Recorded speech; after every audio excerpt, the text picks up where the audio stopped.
We want to go back once again to LaTosha. And LaTosha, let me ask you this. We were talking about the issue of voter rights, organizing. You're part of the reason that Georgia turned blue. But you know and I know that when it comes to organizing voters, it's about momentum. It's about keeping the big mo going.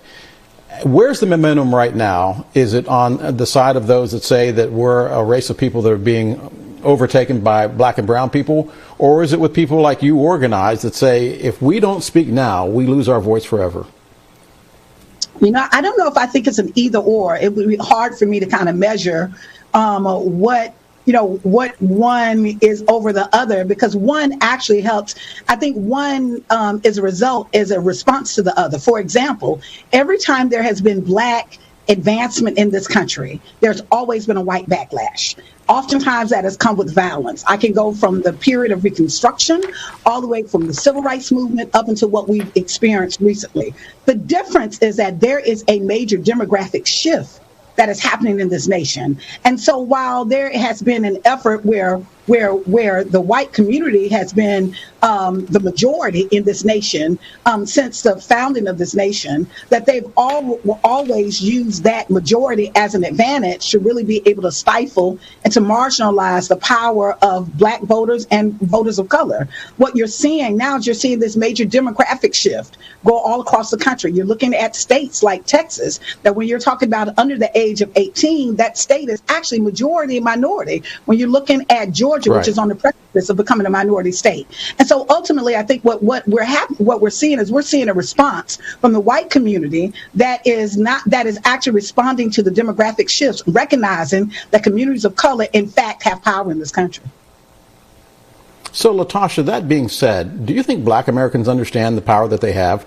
We represent $1.4 trillion in buying power, and that is just if you talk about black America. When you talk about Hispanics, when you talk about Asians, and specifically when you talk about women, it grows to $4 trillion. How do we convince black Americans to stop using words like minority, because we're not? No, I think that's a great frame. I think part of the work that we do, we see it threefold. One is we have to educate the public that fundamentally, let's be honest, that our community has dealt with oppression. We have seen ourselves, it's not like in some ways that black people are inferior and we don't know the difference. The bottom line is, even historically, we've been marginalized out of our own history, that the way that our history and who we are and our representation has been distorted.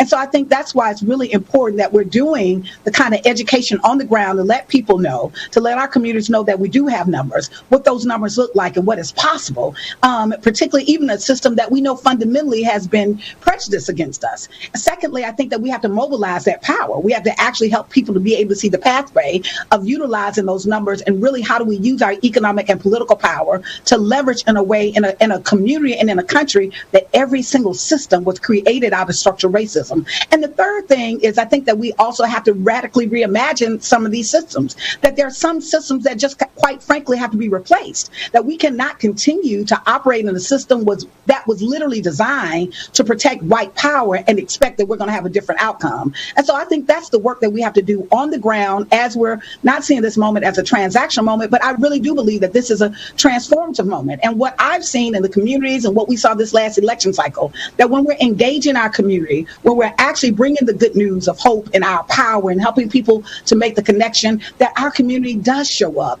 We do understand. That's why you're seeing the uprisings that you're seeing now, the protests that you're seeing now, yep, that is a result of community organizations doing education, doing mobilization, and actually doing some visualization of what is possible. I got an idea. I think maybe we should create a black news channel that says they want to get to the truth in the black community, and we put people like you and me on, and then I say we're going to continue this conversation. LaTosha Brown with us in the ATL. LaTosha, thanks for being with us, and we will be right back.